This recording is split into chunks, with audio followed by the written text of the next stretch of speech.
রাহাত নামের ৮ বছরের এক ছোট্ট ছেলে ছিল। সেই দুষ্টুমি করলে সবাই বিরক্ত হলেও শেষ পর্যন্ত হাসি চেপে রাখতে পারত না। কারণ রাহাতের দুষ্টুমির মধ্যেই লুকিয়ে থাকত একরাশ মজা। একদিন সকালে রাহাত কলাপাতায় ভাত মুড়ে পুকুর পাড়ে গেল। ভাবল হাঁসেদের সঙ্গে একটু মজা করা যাক। হাঁসগুলোকে ভাত ছুঁড়ে দিতেই তারা ছুটে এসে ঠোকাঠুকি শুরু করল। দৃশ্য দেখে রাহাত খিলখিল করে হাসতে লাগল। হঠাৎ পাশের বাড়ির কাকিমা দেখে বললেন, এই রাহাত, হাঁসদের কষ্ট দিচ্ছ কেন? রাহাত লজ্জা পেয়ে দৌড়ে পালালো। বিকেলে নতুন কাণ্ড। এবার সে আম গাছে উঠল। গাছে অনেক কাঁচা আম ঝুলছিল। রাহাতের লোভ সামলাতে পারল না। ডাল বেয়ে উঠতে উঠতে হঠাৎ ভেঙে নিচে পড়ে গেল।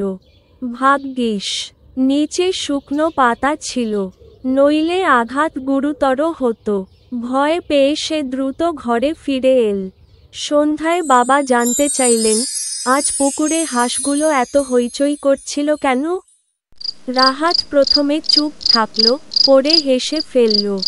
বাবাও হাসলেন, কিন্তু বললেন, মজা করা খারাপ না, তবে অন্য প্রাণীর ক্ষতি করে যদি মজা পাও, সেটা ঠিক নয়।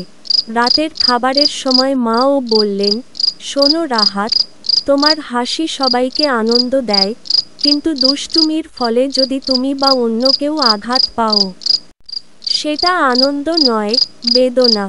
রাহাত মাথা নিচু করে ভাবতে লাগল। সত্যিই তো, হাঁসগুলোকে অযথা বিরক্ত করেছে, নিজেও গাছ থেকে পড়ে ভয় পেয়েছে। সে চুপচাপ প্রতিজ্ঞা করল, এখন থেকে মজার কাজ করব, তবে এমনভাবে যাতে কারো ক্ষতি না হয়। পরের দিন সে বন্ধুদের নিয়ে মাঠে গেল। সবাই মিলে ঘুড়ি উড়াল, হেসে খেলে দিন কাটালো।